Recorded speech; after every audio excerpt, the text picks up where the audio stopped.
Hello, everybody. This is Suneve, and I'm coming back to you with Chains and Eyeless Jack X Reader. We're starting off with Chapter 18, Reader's POV.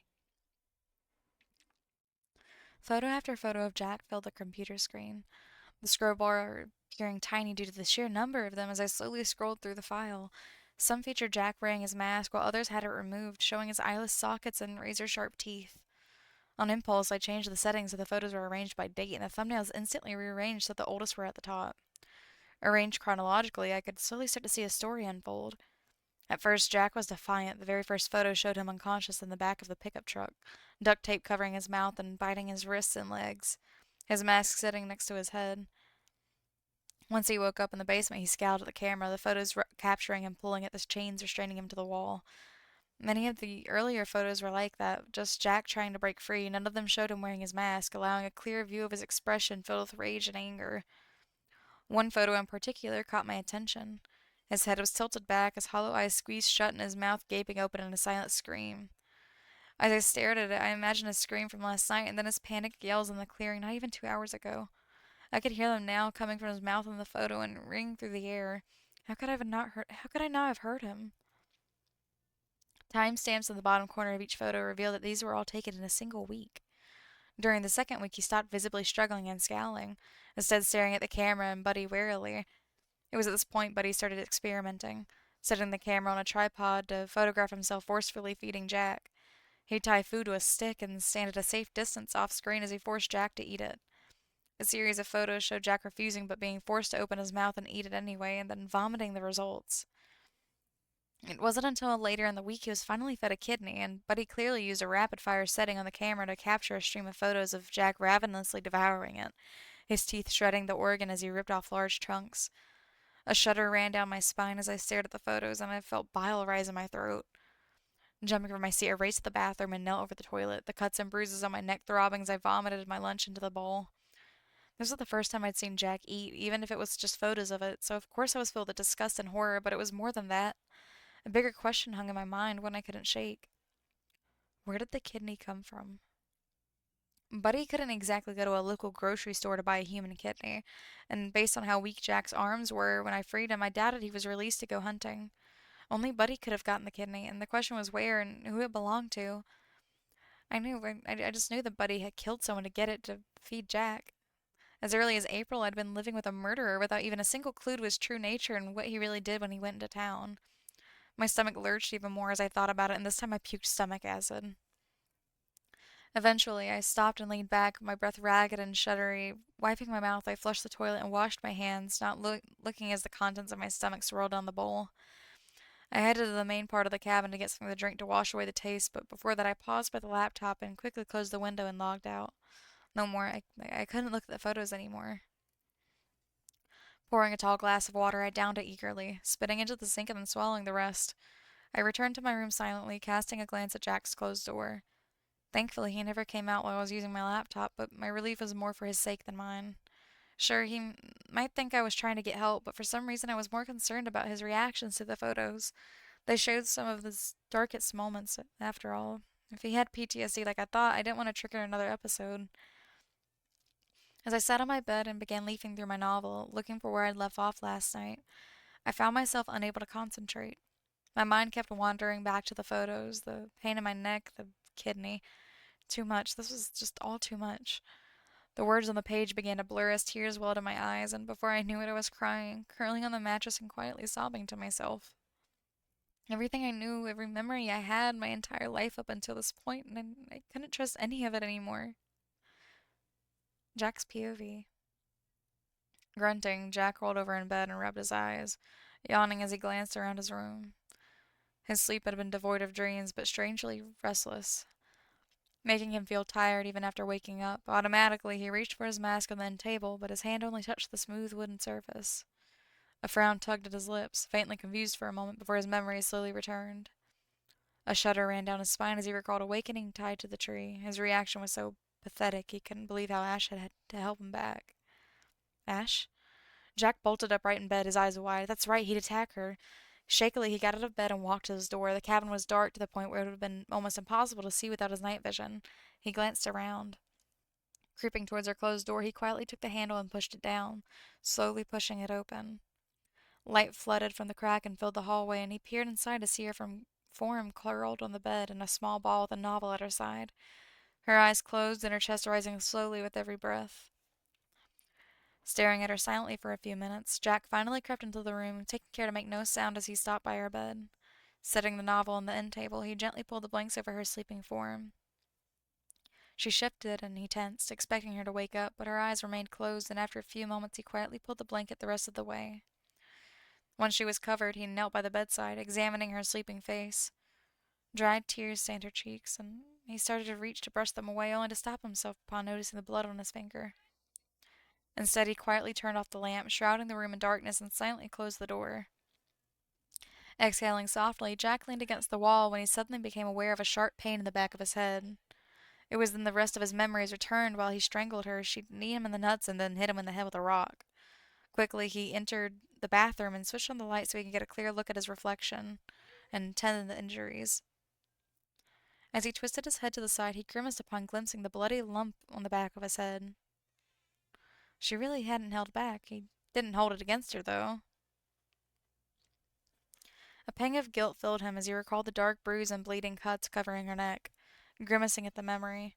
He didn't mean to hurt her like that. After killing the camper and finding Ash gone, he panicked and thought she ran away. In retrospect, it was obvious that wasn't the case.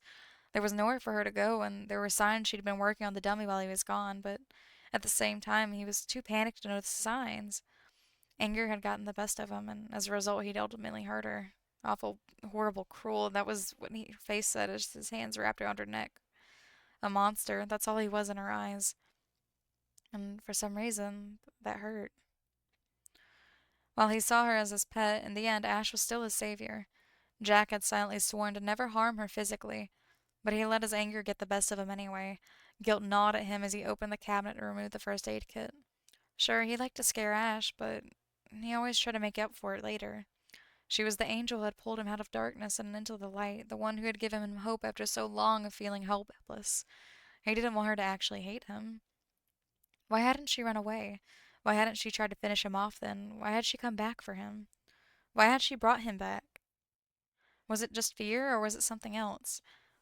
It made no sense, and somehow he got the feeling she didn't necessarily know either. All he knew was that he had messed up, big time. Sighing, he opened the first aid kit to begin tending his injuries. As he did so, he couldn't help noticing that the pain in his head was nothing compared to the hurt when he remembered that look on her face. Chapter 19, Reader's POV. When I woke up, I was surprised to find myself wrapped in the blanket. Sunlight poured through the window, making me grunt and roll over. Usually I didn't see light like that while I was awake, so this was probably the first time I'd woken up in the morning since coming here. Yawning, I sat up and cracked my neck, only to suddenly wince in pain. Memories of the previous day quickly flashed through my mind, and I sat in bed for a while just processing it. A lot had happened. I got injured, learned Buddy was killing people as early as April, and figured out Jack has PTSD. It was a lot to take in. Eventually, I forced myself to get up and shuffle to the dresser to choose today's clothes. Setting them on the bed, I peeked cautiously into the hallway to make sure it was empty before crossing to the bathroom to take a shower.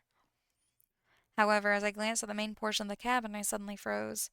I took a glimpse part of the table from here, and I saw a tall, slim, colorful red box on it. Briefly debating with myself, I slowly approached the end of the hall and peered into the main room. Boxes and bags of food were piled atop the table, ranging from cereal to vegetables to jars of jelly to candy to loaves of bread and to everything. As I gawked at it, I suddenly noticed movement from the corner of my eye and turned to see Jack sitting on the couch, stretching his arms above his head. Turning back slightly as he stretched himself, he froze upon seeing me. "Oh, you're awake," he commented, lowering his arms and giving me a small nod. He was wearing his mask, so I assumed he'd gone back to retrieve it and everything else. I didn't see why he was still wearing it, though. I'd already seen his face. Um, yeah, I mumbled, deciding not to question it. I did, however, question the food, casting a puzzled glance. Why? Oh, yesterday the way you acted suggested I put some stuff in the wrong places, so I decided to take everything out so we could reorganize it. Pausing, he added, "Except meat, that's always refrigerated." I nodded slowly. Right, thanks. He shrugged and turned back to the TV, watching the news. I stared at the back of his head for a moment, noting the bandages wrapped around the spot where I'd hit him with a rock. No, I didn't feel bad about that. The guy nearly strangled me twice. Honestly, it felt good to know I dealt him physical damage. It meant he wasn't invincible after all. Emotional damage, though, was another story. I pushed it from my mind as I went to the bathroom to take a shower, adjusting the shower head to create as little pressure as possible on my neck. I took my time washing off all the dirt and grime from yesterday before sprinting across the hall to change into my clothes. Once I finished, I finally ventured into the hallway once more, cautiously approaching the main part of the cabin. Jack was still on the couch, though. This time he seemed to have been waiting for me. As soon as he heard my footsteps, he snapped his head towards the hall and got up. "Come on," he said, walking to the table. "Let's sort this stuff." I nodded as I silently joined him, eyeing the food. We began sorting everything for two piles, one for the fridge and one for the cabinets. Whenever I designated something for the fridge, he'd place it there right away, to prevent it from going bad. It was fine with me, since I didn't really want to see any more organs floating inside drawers. As we worked, he'd question about the food, like whether peanut butter could be eaten on its own or if chocolate syrup needed to be used on ice cream. Some of the questions were actually kind of cute. He was like a little kid. Not knowing even the most obvious and basic stuff, I had to try not to laugh at some of them. During this time, neither of us brought up yesterday's events, which suited me just fine. I think we both needed a bit of space. There was a lot of stuff to process. I'd occasionally catch him staring at my neck, and I'd stare at the bandages around his head, but we never said anything about it. At one point, though, as I lifted a tub of butter, I turned to see him standing right behind me, making me yelp and jump back. "Sorry," he muttered, but he didn't back away. "Turn around." Confused, I decided not to ask and just did as told. I felt a small tug on my hair as he lifted a thick strand of hair, followed by an audible sniffing. "Jack?" "Mm-hmm." Sniff, sniff. "What are you doing?" "Sniffing your hair." "Why?" "Because it smells good." He let the strand fall and then started stroking my hair, sending an involuntary shudder down my back. Gentle or not, any physical contact with Jack always unnerved me. Most of our contact so far hasn't been exactly pleasant, especially yesterday's. He did this a couple days ago, too, when he gave me the books, but it wasn't any better then. Honestly, it kind of weirded me out.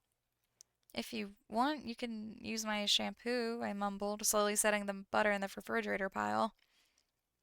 Jack immediately stopped stroking my head and snatched the tub, quickly depositing it in the fridge while I savored the brief reprieve. Once he closed the door, he returned to my side and began stroking my hair again. "It's not the same," he said, shrugging as he ran his fingers through it. I felt him lean forward, his breath warm on the back of my head as he inhaled the lilac scent. Personal space definitely invaded. I quickly set a box of Frosted Flakes in the fridge pile, and he stopped stroking my hair to deposit in the fridge. Glancing at the other cereal boxes, he asked, "Should I put those there too?" "No, Frosted Flakes are the only ones that need to be refrigerated," I lied. "That's why they have the word frosted in the name." Given that he tried to microwave cereal the other day, I had a feeling he'd buy that, and sure enough, he did. Before he could move to pet me again, I began circling the table, examining the remaining food and slowly nodding. "Well, I think that's everything that needs to go in the fridge." "Really?" He sounded a bit surprised and nodded. "All right, let's set up the cabinets then." Oh, thank goodness, no more petting. We set to work silently, stocking the cabinets and taking note of where we put everything so we could easily find it later. After about half an hour, we finished, closing the doors and sitting on the couch with a sigh. "Done," I muttered, flopping onto the couch and closing my eyes. "Was it that tiring?" he asked, tilting his head, and I shrugged. "Not really, it's just really boring." Jack didn't respond, and after a few seconds he suddenly touched my hair again. Surprised, I gave a small yelp as I jolted in my seat and scrambled to the end of the couch while he just sat still, hands still hovering where my head had been. "Does it hurt?" he muttered, sounding a bit flustered as he glanced at his hand. "No, no, no, no, not at all. It just feels a little, weird and freaky and unexpected and weird." "You said weird twice." "Well, it is. I mean, most people don't pet other humans." He didn't respond right away, thinking it over. Then suddenly he was leaning against me, his face inches away from mine. Yelping in surprise, I leaned back as far as I could as he raised his mask, revealing a razor-sharp smirk. "You seem to forget something," he whispered, his breath warm on my face. "I'm not human." A shudder ran down my spine as I stared at him, too stunned to react or even think. After a few moments, he pulled away and picked up the remote, switching the TV on wordlessly. As he adjusted his mask, I caught a final glimpse of a triumphant smirk. That is the end of those two chapters. The next chapter after that is chapter 20. Let me know what you guys thought about those. I thought it was pretty decent. I like that he's being a little teasing, but he's also feeling bad. That is a good thing. He should feel bad. That he needed to get smacked in the head. I will always be cool with that. But let me know what you guys thought about that, and I will see you guys in the next video. Bye bye.